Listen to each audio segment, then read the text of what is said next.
ಇನ್ನು ದಾವಣಗೆರೆ ಜಿಲ್ಲೆಯ ಹೊನ್ನಾಳಿಯಲ್ಲೂ ಕೂಡ ಭಾರಿ ಹೈಡ್ರಾಮಾ ನಡೆದು ಹೋಗಿದೆ. ಎಂಪಿ ರೇಣುಕಾಚಾರ್ಯ ಅವರ ನೇತೃತ್ವದಲ್ಲಿ ಬಿಜೆಪಿ ಪ್ರತಿಭಟನೆಯನ್ನ ಮಾಡ್ತಾ ಇರುತ್ತೆ. ಈ ಸಂದರ್ಭದಲ್ಲಿ ಗೇಟನ್ನು ತಳ್ಳಿ ತಾಲೂಕು ಆಡಳಿತ ಸೌಧದ ಆವರಣಕ್ಕೆ ಎಂಟ್ರಿಯನ್ನು ಕೊಟ್ಟಿದ್ದಾರೆ. ಆಡಳಿತ ಸೌಧ ಆವರಣಕ್ಕೆ ಪ್ರತಿಭಟನಾಕಾರರು ನುಗ್ಗಿದ್ರು. ಮುಖ್ಯ ದ್ವಾರವನ್ನು ತೆಗೆದು ನುಗ್ಗೋದಕ್ಕೆ ಪ್ರತಿಭಟನಾಕಾರರು ಯತ್ನವನ್ನು ಮಾಡ್ತಾರೆ.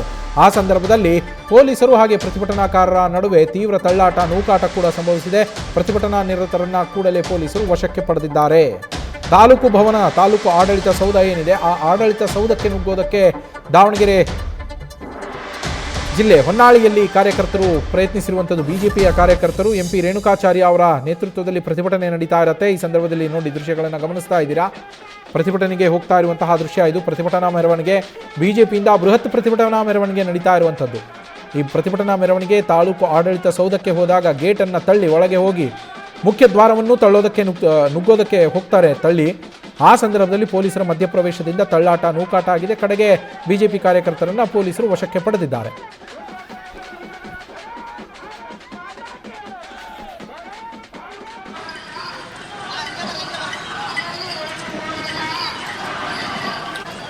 ಪ್ರತಿಭಟನಾ ಮೆರವಣಿಗೆಯನ್ನು ಹೋಗಿದ್ದಾರೆ. ಎತ್ತಿನ ಗಾಡಿಯಲ್ಲಿ ಮೆರವಣಿಗೆ ಸಾಗಿರುವಂಥದ್ದು ದೃಶ್ಯಗಳನ್ನು ಕೂಡ ಗಮನಿಸ್ತಾ ಇದ್ದೀರಾ. ಎಂಪಿ ರೇಣುಕಾಚಾರ್ಯ ಅವರೇ ಎತ್ತಿನ ಬಂಡಿಯನ್ನು ಓಡಿಸ್ತಾ ಇರೋದು.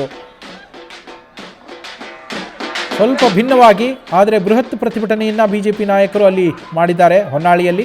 ಆ ಸಂದರ್ಭದಲ್ಲಿ ತಾಲೂಕು ಆಡಳಿತ ಕಚೇರಿಯ ಸೌಧದ ಆ ಸೌಧ ಏನಿದೆ, ತಾಲೂಕು ಆಡಳಿತದ ಸೌಧ, ಆ ಕಟ್ಟಡಕ್ಕೆ ನುಗ್ಗೋದಕ್ಕೆ ಪ್ರಯತ್ನ ಪಟ್ಟಾಗ ಪೊಲೀಸರ ಮಧ್ಯಪ್ರವೇಶ ಮಾಡಿರುವಂಥದ್ದು. ಪೊಲೀಸರ ಮಧ್ಯಪ್ರವೇಶದ ಹಿನ್ನೆಲೆಯಲ್ಲಿ ತಳ್ಳಾಟ, ನೂಕಾಟ ಆಗಿ ಕಡೆಗೆ ಪ್ರತಿಭಟನಾಕಾರರನ್ನು ಪೊಲೀಸರು ವಶಕ್ಕೂ ಕೂಡ ಪಡೆದಿದ್ದಾರೆ.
ನಮ್ಮೆಲ್ಲ ಮುಖಂಡರ ಕಾರ್ಯಕ್ರಮ ವಿನಂತಿ ಮಾಡ್ತೀನಿ.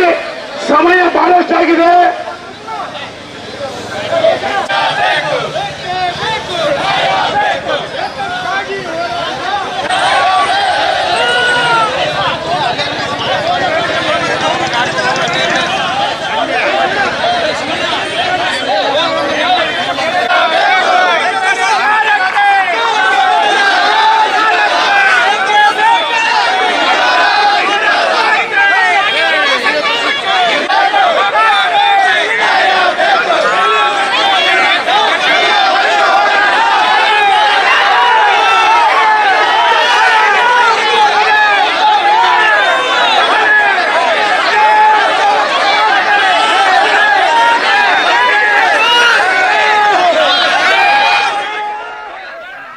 ತಾಲೂಕು ಆಡಳಿತ ಸೌಧದ ಕಟ್ಟಡಕ್ಕೆ ನುಗ್ಗೋದಕ್ಕೋಸ್ಕರ ಪ್ರಯತ್ನ ಪಡ್ತಾ ಇರುವ ದೃಶ್ಯಗಳನ್ನು ನೀವೀಗ ಗಮನಿಸ್ತಾ ಇದ್ದೀರಾ. ಗೇಟನ್ನು ಕಾರ್ಯಕರ್ತರು ನೂಕ್ತಾ ಇರುವಂಥ ನೋಡಿ, ನೂಕಿಕೊಂಡು ಒಳಗಡೆ ಕೂಡ ನುಗ್ಗಿದ್ರು. ಇದಾದ ಮೇಲೆ ಹಾಗೆ ಮುಖ್ಯ ದ್ವಾರ ಏನಿದೆ, ಪ್ರವೇಶ ದ್ವಾರ, ಅದರ ಒಳಗೆ ನುಗ್ಗೋದಕ್ಕೂ ಕೂಡ ಪ್ರಯತ್ನಿಸ್ತಾರೆ. ಆ ಸಂದರ್ಭದಲ್ಲಿ ವಾಗ್ವಾದಗಳು ನಡೆದಿದೆ. ಅದಕ್ಕೂ ಮೊದಲು ಕೂಡ ವಾಗ್ವಾದ ನಡೆದಿದ್ದನ್ನು ಗಮನಿಸಿದ್ರಿ ನೀವು. ತುಂಬ ದೊಡ್ಡ ಮಟ್ಟದಲ್ಲಿ ಹೊನ್ನಾಳಿಯಲ್ಲಿ BJP ಕಾರ್ಯಕರ್ತರು ಪ್ರತಿಭಟನೆಯನ್ನು ಮಾಡಿರುವಂಥದ್ದು ನೋಡಿ. ಆ ಕಬ್ಬಿಣದ ಸರಳುಗಳೇನಿದ್ದಾವೆ, ಕಬ್ಬಿಣದ ಗೇಟನ್ನು ಏನು ಹಾಕಲಾಗಿದೆ ಅದನ್ನು ತೆರೆದು ಒಳಗಡೆ ನುಗ್ಗೋದಕ್ಕೆ, ಮುತ್ತಿಗೆ ಹಾಕೋದಕ್ಕೆ ಪ್ರಯತ್ನವನ್ನು BJP ಕಾರ್ಯಕರ್ತರು MP ರೇಣುಕಾಚಾರ್ಯ ಅವರ ನೇತೃತ್ವದಲ್ಲಿ ಮಾಡುವಂಥದ್ದು. ಈ ಸಂದರ್ಭದಲ್ಲಿ ಅಲ್ಲಿ ವಾಗ್ವಾದ ಕೂಡ ನಡೆದಿದೆ. ನೀವು ಈ ಪ್ರತಿಭಟನೆಯನ್ನು ಕೈಬಿಡಿ, ಹೀಗೆ ನುಗ್ಗಬಾರದು ಅಂತೇಳಿ ಪೊಲೀಸರು ಹೇಳಿದಂತಹ ಸಂದರ್ಭದಲ್ಲಿ ಪೊಲೀಸರ ಜೊತೆಯಲ್ಲಿ ವಾಗ್ವಾದ ಆಗಿರೋದನ್ನು ನೀವು ಗಮನಿಸ್ತಾ ಇದ್ದೀರಾ.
ನೀಟ್ನ ಕಿಚ್ಚು, ವಿದ್ಯಾರ್ಥಿಗಳಿಗೆ ನ್ಯಾಯವನ್ನು ಕೊಡಿಸಬೇಕು, ವಿದ್ಯಾರ್ಥಿಗಳಿಗೆ ನ್ಯಾಯವನ್ನು ಕೊಡಿಸಬೇಕು, ವಿದ್ಯಾರ್ಥಿಗಳಿಗೆ ಅವರ ಭವಿಷ್ಯಕ್ಕೆ ನ್ಯಾಯ ಒದಗಿಸುವಂತಹ ಕೆಲಸವಾಗಬೇಕು ಅಂಥೇಳಿ ಏನು CJPಯಿಂದ ಪ್ರತಿಭಟನೆ ಮಾಡಲಾಯಿತು. ಸೋನಂ ವಾಂಗ್ಚುಕ್ ಅವರು ಉಪವಾಸ ಸತ್ಯಾಗ್ರಹ ಕುಳಿತುಕೊಂಡಿದ್ರು. ಅದು ಈಗ ಸಂಪೂರ್ಣವಾಗಿ ರಾಜಕೀಯ ತಿರುವನ್ನು ಪಡೆದುಕೊಳ್ತಾ ಇದೆ. ಇದೇ ವಿಚಾರವಾಗಿ ಕಾಂಗ್ರೆಸ್ ಮತ್ತು BJPಯ ನಡುವೆ ಕಿಚ್ಚು ಹೊತ್ಕೊಂಡಿದೆ.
ಸರ್ ಈಗ ರಾಜ್ಯದಲ್ಲಿ ಕೆಟ್ಟ ಸರ್ಕಾರ ಇದೆ.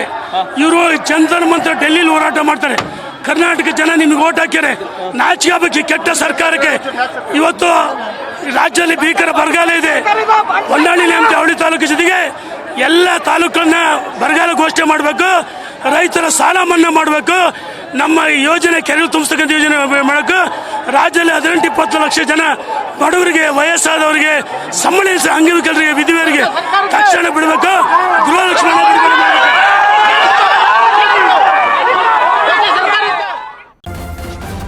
ನ್ಯೂಸ್ ಫಸ್ಟ್ ನಿರ್ಭೀತಿಯಿಂದ ನಿಮ್ಮ ಪರವಾಗಿ.